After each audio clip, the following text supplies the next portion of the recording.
কখনো কি মাথায় এসছে যে একটা সাধারণ কথা, একটা প্রমিস কি করে হঠাৎ করে একটা আইনত বাধ্যতামূলক চুক্তিতে বদলে যায়? এর পেছনের ম্যাজিকটা কি? চলুন আজ আমরা এই 1872 সালের ভারতীয় চুক্তি আইনের ভেতর ঢুকে ঠিক এই ফর্মুলাটাই খুঁজে বের করি। আচ্ছা ধরুন তো, বন্ধুকে একটা কথা দিলেন, তো সব কথাই কি শুধু কথাই থেকে যায়, নাকি কিছু কিছু কথার এমন জোর থাকে যে সেগুলোকে নিয়ে আদালতেও যাওয়া যায়? মানে কোন প্রমিসটা আইনত আপনাকে বাঁধতে পারে আর কোনটা পারে না? চলেন এই পার্থক্যটা দিয়েই শুরু করা যাক। তো সবকিছু বোঝার আগে একদম গোড়ার কথায় আসা যাক। আইন আসলে চুক্তি বা কন্ট্রাক্ট বলতে ঠিক কি বোঝে? চলুন এর সংজ্ঞাটা আগে দেখে নিই। দেখুন, আইন বলছে চুক্তি হলো এমন একটা সম্মতি যা আইন দ্বারা বলবৎযোগ্য। মানে ব্যাপারটা অনেকটা একটা রেসিপির মতো। এর দুটো প্রধান উপকরণ আছে। প্রথমটা হলো একটা এগ্রিমেন্ট বা সম্মতি, আর দ্বিতীয় এবং সবচেয়ে জরুরি উপকরণটা হলো আইনি প্রয়োগযোগ্যতা বা এনফোর্সেবিলিটি বাই ল। এই দুটো ঠিকঠাক মতো মিশেলেই তৈরি হয় একটা আসল চুক্তি। তাহলে প্রশ্নটা হলো, এই যে একটা সাধারণ সম্মতি বা প্রমিস, সেটা কিভাবে এই আইনি বাঁধনে বাধা পড়ে? কোন সেই প্রক্রিয়া যা একটা সাধারণ কথাকে এতটা শক্তিশালী করে তোলে? এই পুরো জার্নিটা একবার দেখুন। প্রথমে আসে একটা প্রস্তাব বা প্রপোজাল। যখন অন্য কেউ সেটা গ্রহণ করে বা অ্যাকসেপ্ট করে, তখন সেটা হয়ে যায় একটা প্রতিশ্রুতি বা প্রমিস। অনেকগুলো প্রমিস একসাথে মিলে তৈরি করে একটা সম্মতি বা এগ্রিমেন্ট। আর ফাইনালি যখন এই এগ্রিমেন্টটা আইনের চোখে বৈধতা পায়, তখনই সেটা একটা পুরোদস্তুর চুক্তি বা কন্ট্রাক্টে পরিণত হয়। আচ্ছা, আমরা যে একটু আগে রেসিপির কথা বলছিলাম, মনে আছে? তো একটা সম্মতিকে পাকা চুক্তিতে পরিণত করার জন্য ঠিক কি কি উপকরণ বা ইনগ্রিডিয়েন্ট লাগে? চলুন এবার সেই পিলসু উপাদানগুলো দেখে নেওয়া যাক। একটা ভ্যালিড কন্ট্রাক্টের জন্য এই 6টা জিনিস কিন্তু মাস্ট। কি? 1 অফার আর অ্যাকসেপ্টেন্স, 2 আইনি সম্পর্ক তৈরির উদ্দেশ্য, 3 বৈধ প্রতিদান বা কনসিডারেশন, 4 চুক্তি করার যোগ্যতা, 5 স্বাধীন সম্মতি, আর 6 বৈধ উদ্দেশ্য। এই 6টা জিনিস থাকতেই হবে। একদম বেসিক জায়গা থেকে শুরু হয় সবটা। একজন একটা পরিষ্কার অফার বা প্রস্তাব দেবে, আর অন্যজন সেটাকে স্পষ্টভাবে অ্যাকসেপ্ট বা গ্রহণ করবে। খুবই সহজ ব্যাপার, তাই না? একজন বলবে, আমি এটা করতে চাই, আর অন্যজন বলবে, হ্যাঁ আমি রাজি। ব্যাস, প্রথম ধাপটা এখানেই শেষ। এরপর আসে খুব গুরুত্বপূর্ণ একটা কনসেপ্ট, কনসিডারেশন বা প্রতিদান। সোজা কথায় এটা হলো সামথিং ইন রিটার্ন। মানে চুক্তিতে দুপক্ষেরই কিছু না কিছু লেনদেন হতে হবে। ধরুন কেউ তার গাড়িটা বিক্রি করছে, তার জন্য কনসিডারেশন হলো টাকা, আর যে কিনছে তার জন্য কনসিডারেশন হলো গাড়িটা। মনে রাখতে হবে, এই কিছু একটা সবসময় টাকা হতে হবে এমন কোনো কথা নেই। আইনের চোখে যার কোনো মূল্য আছে এমন যে কোনো কিছুই কনসিডারেশন হতে পারে। কিন্তু একটা কথা আছে, সব এগ্রিমেন্টই কিন্তু শেষ পর্যন্ত সফল কন্ট্রাক্ট হয়ে ওঠে না। কিছু কিছু এগ্রিমেন্ট আইনের চোখে টেকেই না। চলুন এবার দেখে নিই চুক্তিগুলো কত রকমের হতে পারে। দুটো কনসেপ্ট বোঝা খুব জরুরি। একটা হলো ভয়েড অ্যাগ্রিমেন্ট আর একটা ভয়েডেবল কন্ট্রাক্ট। ভয়েড অ্যাগ্রিমেন্টকে একটা মরা চারাগাছের সাথে তুলনা করা যায়, যেটা গোড়া থেকেই মৃত, কোনোদিন প্রাণ ছিলই না। যেমন একজন নাবালকের সাথে করা কোনো চুক্তি। অন্যদিকে ভয়েডেবল কন্ট্রাক্ট হলো একটা অসুস্থ গাছের মতো। এটা জীবিত, কিন্তু কোনো একটা সমস্যার কারণে যে কোনো এক পক্ষ চাইলে এটাকে বাতিল করে দিতে পারে, আবার চাইলে টিকিয়েও রাখতে পারে। যেমন কাউকে ভয় দেখিয়ে কোনো চুক্তিতে সই করানো হলে সেই চুক্তিটা ভয়েডেবল হয়ে যায়।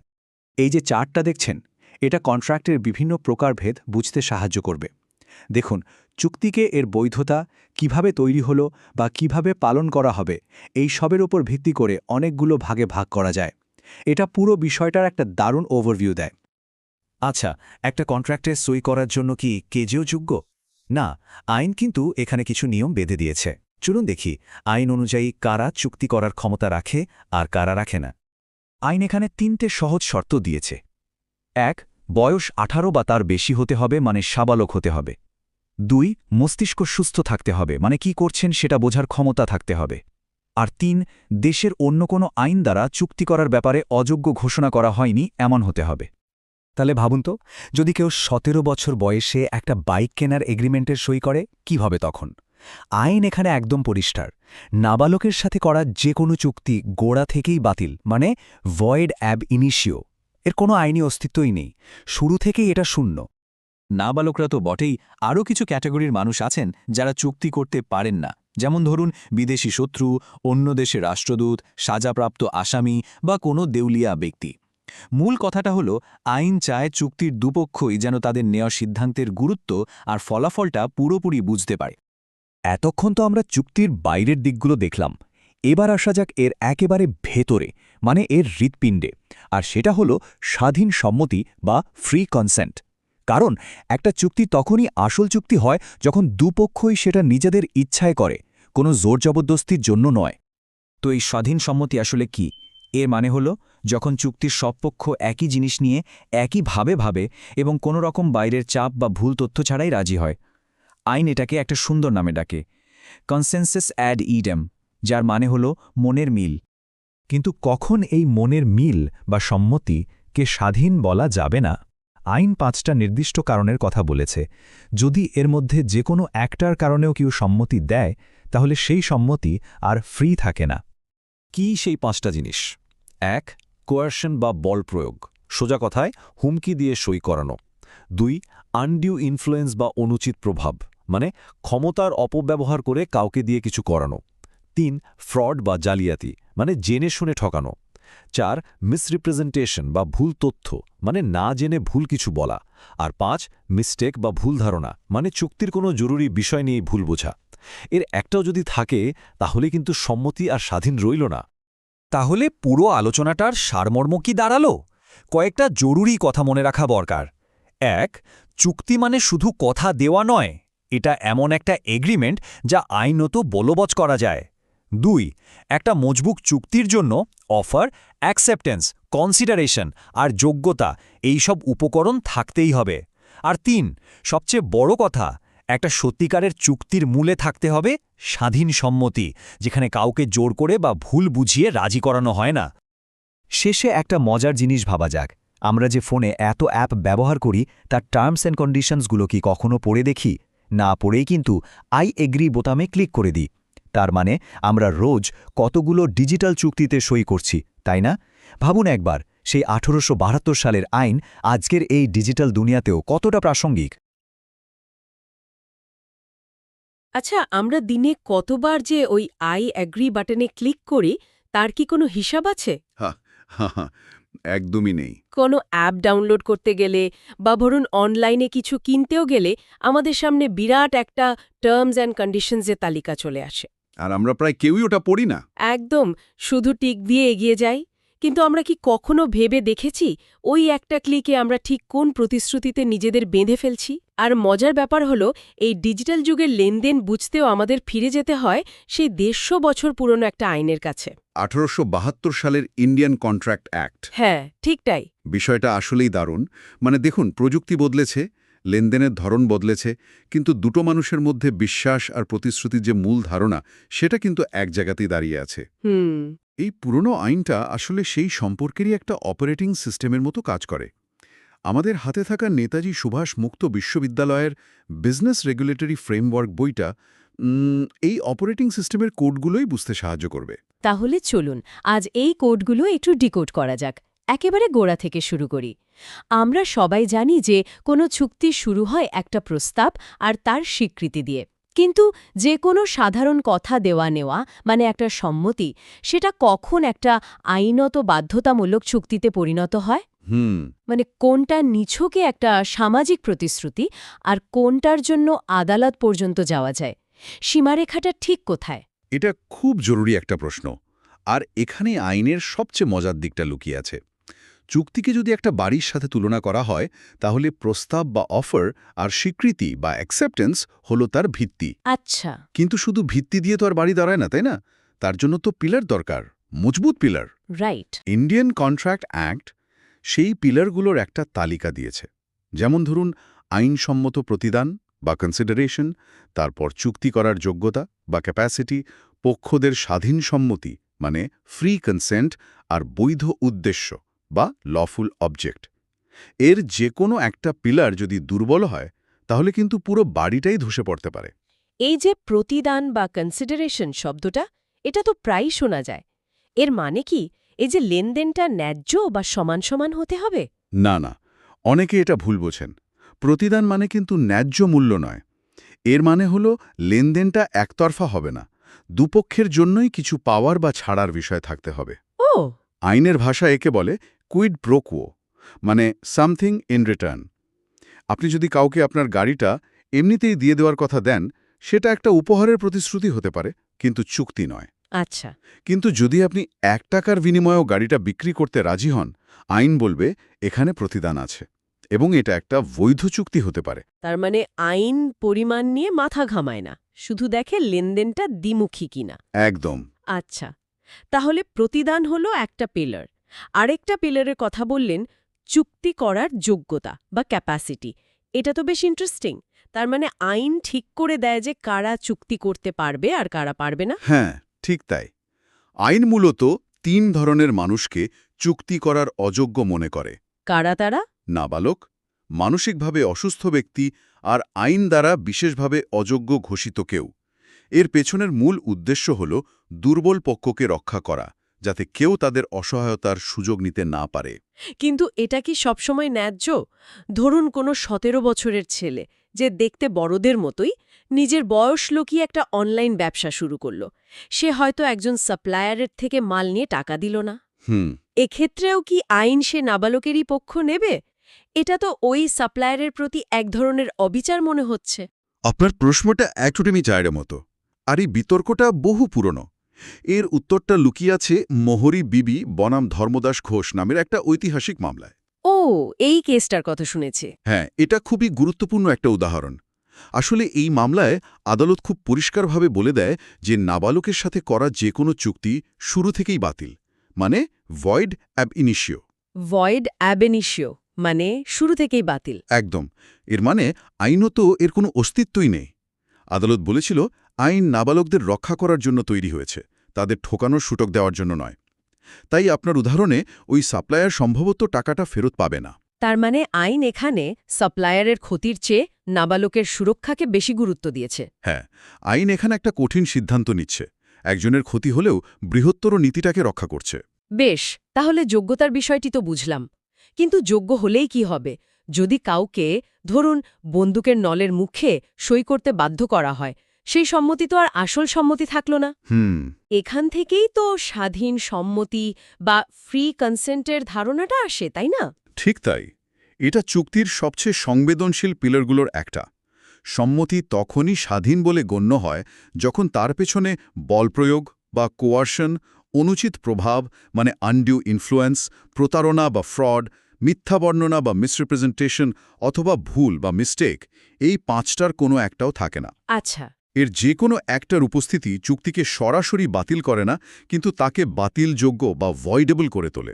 1 মিনিট, এখানে দুটো শব্দ, প্রতারণা আর মিথ্যা বর্ণনা, খুব কাছাকাছি শোনায়। হ্যাঁ, ঠিক। দুটোতেই তো ভুল তথ্য দেওয়া হচ্ছে। তাহলে আইন এ দুটোকে আলাদাভাবে দেখে কেন? বাস্তবে এর ফলাফল কি আলাদা হয়? পার্থক্যটা হলো উদ্দেশ্যে, আর তার ভিত্তিতে প্রতিকারও বদলে যায়। প্রতারণা বা ফ্রড হলো যখন কেউ জেনে শুনে ইচ্ছাকৃতভাবে মিথ্যা বলে, অন্যকে ঠকানোর জন্য চুক্তিতে আবদ্ধ করে। এখানে উদ্দেশ্যটাই অসৎ। একটা উদাহরণ দিলে ভালো হয়। ধরুন, আমার এক বন্ধু একবার অনলাইনে একটা পুরনো ক্যামেরা কিনেছিল। বিক্রেতা বিজ্ঞাপনে লিখেছিল একদম নতুনের মতো, কোনো সমস্যা নেই। কিন্তু হাতে পাওয়ার পর দেখল ওটা লেন্সের ভেতরে ফাঙ্গাস, যেটা বিক্রেতা পরিষ্কারভাবে জানত কিন্তু লুকিয়েছে। এটা হলো প্রতারণা। বুঝলাম। আর মিথ্যে বর্ণনা? অন্যদিকে মিথ্যে বর্ণনা বা মিসরিপ্রেজেন্টেশন হল যখন কোনো ভুল তথ্য সরল বিশ্বাসে দেওয়া হয়, প্রতারণার উদ্দেশ্য ছাড়াই। বক্তা হয়তো নিজেই জানে না যে তথ্যটি ভুল। ও আচ্ছা। দুটো ক্ষেত্রেই কিন্তু ক্ষতিগ্রস্ত পক্ষ চুক্তিটা বাতিল করার অধিকার পায়। কিন্তু প্রতারণার ক্ষেত্রে সে চুক্তি বাতিল না করেও প্রতারণার কারণে যে ক্ষতি হয়েছে তার জন্য আলাদাভাবে ক্ষতিপূরণ চাইতে পারে, যেটা সরল মিথ্যা বর্ণনার ক্ষেত্রে অতটা সহজ নয়। আচ্ছা, তাহলে চুক্তির পিলারগুলো মজবুত কিনা তা আমরা দেখলাম। এবার ধরা যাক একটা নিখুঁত বৈধ চুক্তি তৈরি হলো, সব পিলার জায়গা মতো আছে, কিন্তু হঠাৎ এক পক্ষ তার প্রতিশ্রুতি পালন করল না, সোজা কথায় চুক্তি ভঙ্গ করল। Breach of contract. হ্যাঁ, তখন ক্ষতিগ্রস্ত পক্ষের হাতে আইন কি অস্ত্র তুলে দেয়? প্রতিকারটা কি? এটা কি সবসময় শুধু টাকা পয়সার মধ্যে সীমাবদ্ধ? একেবারে না। আইনের উদ্দেশ্য হল ক্ষতিগ্রস্ত ব্যক্তিকে যতটা সম্ভব সেই অবস্থায় ফিরিয়ে আনা যেখানে চুক্তিটা ভঙ্গ না হলে সে থাকত। এর জন্য আইনের হাতে বেশ কয়েক ধরনের প্রতিকার আছে। যেমন? সবচেয়ে সাধারণ প্রতিকার অবশ্যই আর্থিক ক্ষতিপূরণ বা ড্যামেজেস। ধরুন একজন ইভেন্ট ম্যানেজমেন্ট কোম্পানিকে আপনি আপনার বিয়ের ডেকোরেশনের জন্য টাকা দিলেন, তারা শেষ মুহূর্তে কাজটা করল না। আপনাকে অনেক বেশি টাকা দিয়ে অন্য কাউকে দিয়ে কাজটা করাতে হলো। ওই অতিরিক্ত টাকাটা আপনি আগের কোম্পানি থেকে ক্ষতিপূরণ হিসেবে দাবি করতে পারেন। কিন্তু টাকা পয়সা দিয়ে কি সব ক্ষতির পূরণ হয়? ধরা যাক চুক্তিটা ছিল কোনো নির্দিষ্ট শিল্পীর আঁকা একটা দুষ্প্রাপ্য ছবি কেনার। বিক্রেতা শেষ মুহূর্তে বেঁকে বসল। অন্য কোথাও তো ওই একই ছবি পাওয়া যাবে না। ঠিক, সেক্ষেত্রে তো শুধু আর্থিক ক্ষতিপূরণ যথেষ্ট নয়। একদম। আর ঠিক এখানেই আইনের দ্বিতীয় অস্ত্রটা কাজে লাগে। একে বলে চুক্তিমতো কার্য সম্পাদন বা স্পেসিফিক পারফরম্যান্স। Specific performance. হ্যাঁ, যখন আর্থিক ক্ষতিপূরণ যথেষ্ট নয় এবং চুক্তির বিষয়বস্তু কোনো বিরল বা অনন্য জিনিস, তখন আদালত চুক্তিটি যেমন ছিল ঠিক সেভাবেই পালন করার জন্য সরাসরি নির্দেশ দিতে পারে। মানে আদালত বিক্রেতাকে বাধ্য করবে সেই নির্দিষ্ট ছবিটি ক্রেতার হাতে তুলে দিতে। বাহ, এটা তো দারুণ। আর যদি চুক্তিটা কোনো কিছু না করার জন্য হয়, যেমন কোনো সফটওয়্যার ইঞ্জিনিয়ার তার কোম্পানি ছাড়ার সময় চুক্তি করল যে সে আগামী 1 বছর কোনো প্রতিযোগী কোম্পানিতে যোগ দেবে না, কিন্তু 2 মাস পরে এসে সেই চুক্তি ভাঙতে যাচ্ছে, তখন আদালত তৃতীয় প্রতিকারটি প্রয়োগ করতে পারে, যা হল নিষেধাজ্ঞা বা ইনজাংশন। ইনজাংশন। হ্যাঁ, আদালত একটা আদেশ জারি করে ওই ইঞ্জিনিয়ারকে প্রতিযোগী কোম্পানিতে যোগ দিতে বারণ করতে পারে। অর্থাৎ তাকে চুক্তি মেনে চলতে বাধ্য করা হচ্ছে, কোনো কাজ করার থেকে বিরত রেখে। খুব ইন্টারেস্টিং। আমাদের উৎসে আরও একটা প্রতিকারের কথা বলা আছে, কোয়ান্টাম মেরুইট। এই ল্যাটিন শব্দটার মানে কি? এটা কখন কাজে লাগে? কোয়ান্টাম মেরুইটের আক্ষরিক অর্থ হল যতটা কাজ ততটা পারিশ্রমিক, as much as is earned. আচ্ছা। এটা খুব ন্যায্য একটা নীতি। ধরুন একজন ইন্টেরিয়র ডিজাইনার একটা বাড়ির অর্ধেক কাজ শেষ করার পর বাড়ির মালিক কোনো কারণ ছাড়াই চুক্তি বাতিল করে দিল। এখন চুক্তি তো সম্পূর্ণ হয়নি, তাহলে ডিজাইনার কি কোনো টাকাই পাবে না? কোয়ান্টাম মেরুইট নীতি বলছে অবশ্যই পাবে। সে যতটা কাজ করেছে তার জন্য ন্যায্য পারিশ্রমিক দাবি করার অধিকার তার আছে। এই যে আমরা এতক্ষণ ধরে আলোচনা করছি, তাতে বারবার কয়েকটা শব্দ উঠে আসছে: বাতিল, বাতিলযোগ্য, বৈধ, মানে ভয়েড, ভয়েডেবল, ভ্যালিড। এই শব্দগুলো প্রায় গুলিয়ে যায়। এদের মধ্যে আইনি পার্থক্যটা ঠিক কি? পার্থক্যটা তাদের আইনি অস্তিত্বের ওপর নির্ভর করে। একটা বৈধ চুক্তি বা ভ্যালিড কন্ট্রাক্ট হল একটা সুস্থ, সবল চুক্তি যেখানে সব পিলার মজবুত। আচ্ছা। একটা বাতিল চুক্তি বা ভয়েড কন্ট্রাক্ট হল এমন একটা সম্মতি যা জন্ম থেকেই কোনো আইনি অস্তিত্ব নেই। মানে এটা একটা মৃত সন্তান প্রসবের মতো। ও, যেমন নাবালকের সাথে চুক্তি, একদম। অথবা কোনো বেআইনি কাজ করার চুক্তি। আর সবচেয়ে মজার হলো বাতিলযোগ্য চুক্তি বা ভয়েডেবল কন্ট্রাক্ট। এটা কেমন? এটা এমন একটা চুক্তি যা আপাতদৃষ্টিতে বৈধ, কিন্তু যার মধ্যে ওই যে স্বাধীন সম্মতির কোনো একটা সমস্যা ছিল, যেমন বলপ্রয়োগ বা প্রতারণা। এক্ষেত্রে আইন সরাসরি চুক্তিটা বাতিল করে দেয় না, বরং যার উপর জোর খাটানো হয়েছে বা যাকে প্রতারিত করা হয়েছে, আইন তার হাতে একটা সুইচ তুলে দেয়। সে চাইলে সুইচটা অফ করে চুক্তিটা বাতিল করে দিতে পারে, আবার চাইলে অন রেখে চালিয়েও যেতে পারে। মানে ক্ষমতাটা ক্ষতিগ্রস্ত ব্যক্তির হাতেই থাকছে। একদম।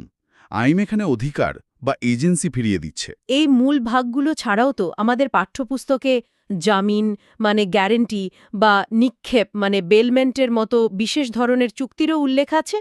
হ্যাঁ, এগুলো হলো বিশেষ ধরনের চুক্তি, যাদের জন্য আইনে আলাদা নিয়মকানুন আছে। যেমন যখন আমরা সার্ভিসিংয়ের জন্য আমাদের গাড়ি গ্যারেজে দিই, তখন আমাদের আর গ্যারেজ মালিকের মধ্যে একটা নিক্ষেপ বা বেইলমেন্টের সম্পর্ক তৈরি হয়। আচ্ছা।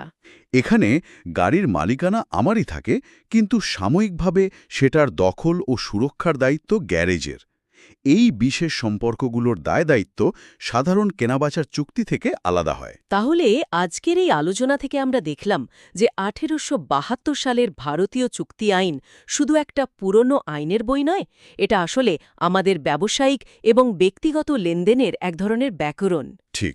একটা সাধারণ কথা দেওয়া থেকে শুরু করে আইনত বাধ্যবাধকতা প্রতিশ্রুতি পর্যন্ত এর যাত্রাপথটা কতকগুলো সূক্ষ্ম কিন্তু শক্তিশালী নীতির ওপর দাঁড়িয়ে আছে। একেবারেই। আর এই নীতিগুলো এতটাই শক্তিশালী যে আজকের ডিজিটাল যুগের ই-কমার্স বা ধরুন গিগ ইকোনমির মতো নতুন ধরনের লেনদেনও এই আইনের মূল কাঠামোর মধ্যেই ব্যাখ্যা করা সম্ভব। সময় বদলেছে, লেনদেনের মাধ্যমও বদলেছে, কিন্তু প্রতিশ্রুতি পালন করা এবং তা ভঙ্গ হলে তার প্রতিকার পাওয়ার যে মৌলিক ধারণা তা বদলায়নি। এই আলোচনাটি শেষ করার আগে শ্রোতাদের জন্য একটা চিন্তার খোরাক রেখে যেতে চাই। আমাদের উৎসগুলিতে চুক্তি সদৃশ সম্পর্ক বা কোয়াজি কন্ট্রাক্ট নামে একটা অদ্ভুত ধারণার কথা বলা হয়েছে। হ্যাঁ, কোয়াজি কন্ট্রাক্ট।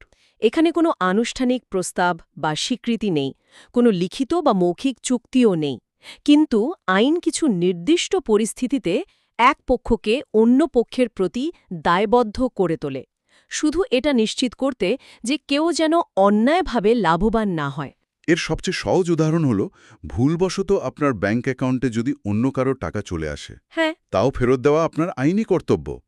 আপনার সাথে টাকা ফেরনকারীর কোনো চুক্তি হয়নি, কিন্তু অন্যায়ভাবে লাভবান হওয়া বা আনজাস্ট এনরিচমেন্ট আটকানোর জন্য আইন এখানে একটা দায়বদ্ধতা তৈরি করে। এখান থেকেই প্রশ্নটা জাগে, আমাদের আজকের জীবনে এমন আর কোন কোন পরিস্থিতি থাকতে পারে যেখানে কোনো আনুষ্ঠানিক চুক্তি না থাকা সত্ত্বেও শুধুমাত্র ন্যায় বিচারের স্বার্থে আইনের একটা দায়বদ্ধতা তৈরি করা উচিত?